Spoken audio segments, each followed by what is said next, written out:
It's another edition of Time About the Movies. We're jumping into a brand new month, May 3rd, 1991. And like we said before, when we've talked about May in the past, we are not quite in the summer movie season just yet. We still have a couple more weeks to go. Right around Memorial Day is when we usually get into these type of blockbuster. It's when the blockbusters usually start, of course, with Memorial Day. But well, we still got a couple movies to talk about, 5 of them in particular today, so let's not waste any time. Let's just jump right on into it. Let's start with the first movie that we have here, and that is Michael Keaton starring in the police drama One Good Cop.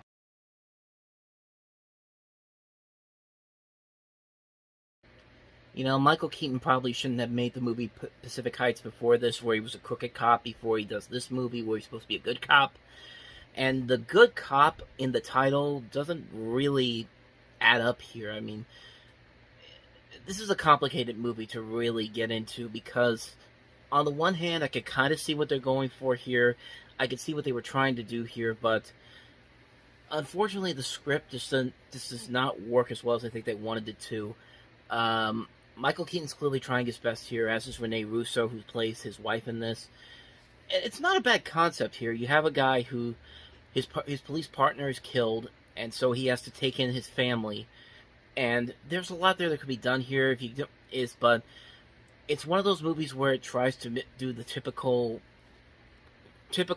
dramatic cliche things. Like, it's trying to manipulate your emotions to really get you invested in this and get you to cry and all that kind of stuff. And it's just like, okay, maybe if it's done well, it can work, but for the most part, the movie is just kind of mediocre about it. There's nothing really there that makes this movie really stand out or do something completely different or really tries to hide the fact that it is trying to manipulate your emotions. It doesn't even try that. It just, sometimes it'll do it pretty shamefully too at times. But I mean, the movie was just okay for the most part, but the part where it really falls apart is in the ending of the movie, where, you know, Michael Keaton does these things where he's trying to get these guys who are trying to go after his new family, and there's no consequences whatsoever. It's a happy ending.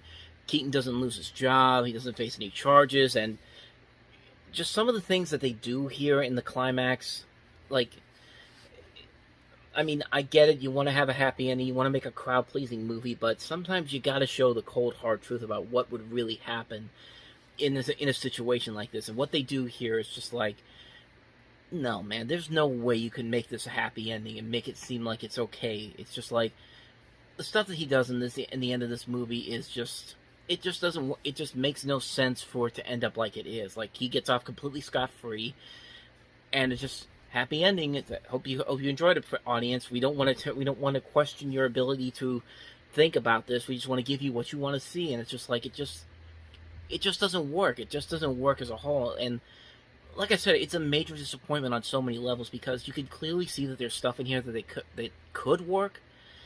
They just needed a better script to do it with. And the director of this, Haywood Gould, actually wrote the movie Cocktail, which it's a guilty pleasure movie. It's not a very good movie, but it is one of those fun movies where you can look at it and enjoy it for what it is. But he also wrote the scripts for Streets of Gold. He also wrote Rolling Thunder, The Boys from Brazil, Fort Apache, The Bronx. This was his first directorial outing, and sadly, it just doesn't work as a whole. It's a movie that really, it's a disappointing movie. It's a disappointing movie because the potential that was there, the fact that you have these good actors, Michael Keaton and Rene Russo, and you just give them nothing to do here. You take the safe way out. You don't actually hit the audience with the cold hard truth and make people question, did he really do the right thing, or should there have been some consequences to it? And there's just nothing there. There's just nothing in this movie that makes it work as a whole, and it's a very big disappointment, to say the least. So that's my thoughts on One Good Cop. So let's go ahead and move on to the next movie, and that is A Rage in Harlem.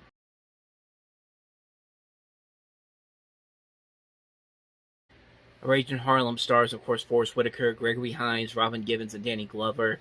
It comes from Bill Duke, who would direct the film Deep Cover, as well as Sister Act 2, Back in the Habit. He was a pretty decent director back in the early days, and this is a pretty good movie. I really enjoyed this movie a whole lot. I like the set design of the 1950s. I like the good mixing of comedy and drama that they have in here. The performances are very good here. Forest Whitaker is very good here, as is Gregory Hines. I mean, Robin Givens gives a really good performance in this movie, a show-stopping, a scene-stealing performance at times, because like she really is the reason why this movie works as well as it does. Because not only is she unbelievably sexy in this movie, but she proves how good of an actor she can really be. Because this was her first movie she made after Head of the Class, which I think it ended around the time this movie came out. I'm not entirely sure. It was either this year or the year before, after that in '92. But this was a chance to really show her acting abilities, and she really gives a great performance in this movie. I mean, she really steals the movie at times in this, and it's a shame that her film career didn't really take off as well as it could have, because after this she would do Boomerang, which was a really good movie as well. But I can't think of anything she's done after that that really sticks out to me at this time. I'm sure we'll get to it when we get to those years to come, but the movie is very good. I also like Danny Glover too. I think he has a very good supporting role in this film. The visuals are very nice. There are good bits of comedy here and there. The dramatic elements work very well. The mystery aspects work very well. It's a very good movie. Would I say it's one of the great crime thrillers? Probably not. I'd say there's a whole lot better ones than this, but I did really enjoy this a lot for what it is. It's a very enjoyable movie. If you go into it with the right attitude, you can definitely find a lot of good stuff to enjoy in A Rage in Harlem. So, with that said, let's go ahead and move on to the next movie, which is Rich Girl.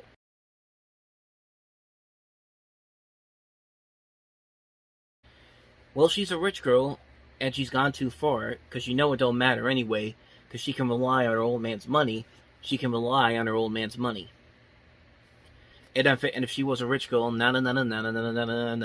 she'd have all the money in the world. If she were, it's yada yada yada. Okay, I covered Hall and Oates, and I covered Gwen Stefani. So, Rich Girl.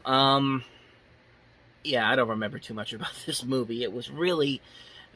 It's a weird movie. That trailer itself doesn't really work as well as I think they want it to, because I don't think they really understand that both Don Michael Paul and Jill Schoelen don't really have a whole lot of good chemistry to their relationship in this movie, and it's just kind of like, okay, what's the point of this? Like, what am I supposed to get out of this? There's nothing really here that makes me think that, yeah, this movie definitely deserved to be seen on a big screen. And it's just like, no, not really. This is a movie that was shelved twice by several different studios, and then they finally put it into a limited release, and nobody really saw it after that. And you can kind of see why. There's just really no chemistry between the two leading actors in this, and the story just doesn't really work as well. It's like trying to be like a mix of Romeo and Juliet meets like a musical, something on the lines kind of like Desperately Seeking Susan or Vision Quest. We have the Madonna musical numbers in the background, and there's just nothing really there. There's really nothing there to make this really stand out on its own. It's a movie that's just kind of like, it exists, and that's pretty much it. Like, really, I really don't remember a whole lot from this movie, and you can kind of see why from that trailer. The trailer doesn't even sell the movie well at all. It tries to sell this upbeat teen dramedy in a type of way, but there's not really a whole lot of comedy to it whatsoever, and it just doesn't work. It just doesn't work as a movie overall. It just doesn't really work. Like, I keep saying that, but that's kind of how I feel about this movie. So, that's Rich Girl for you. So let's go ahead and move on to the next movie, and that is Truly, Madly, Deeply with Alan Rickman.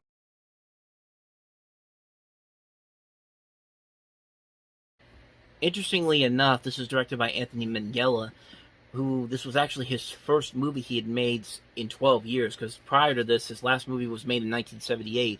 It was A Little Like Drowning, and of course he would later go on to win an Oscar for directing films like The English Patient, and then he would do stuff like The Talented Mr. Ripley, Cold Mountain, and Breaking and Entering before he passed away in 2008. And he does this movie. It has Alan Rickman, the late Alan Rickman, and Juliet Stevenson.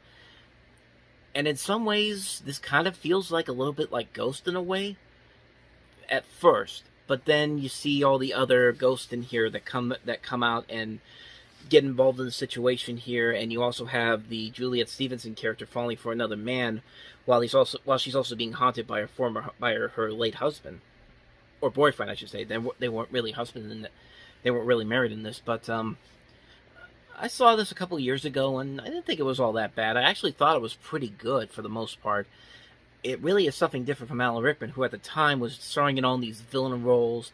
He wasn't really it was very rare to see him in a performance where he wasn't the bad guy.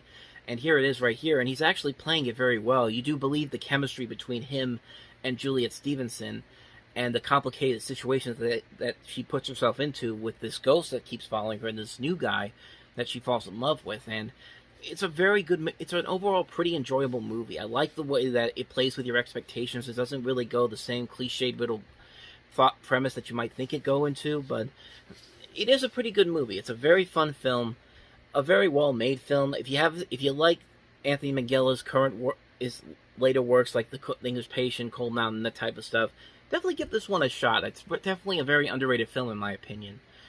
So with that said, let's go ahead and move on to the last movie, which I cannot remember at the top of my head, and that is The Battle of the Sea Cafe.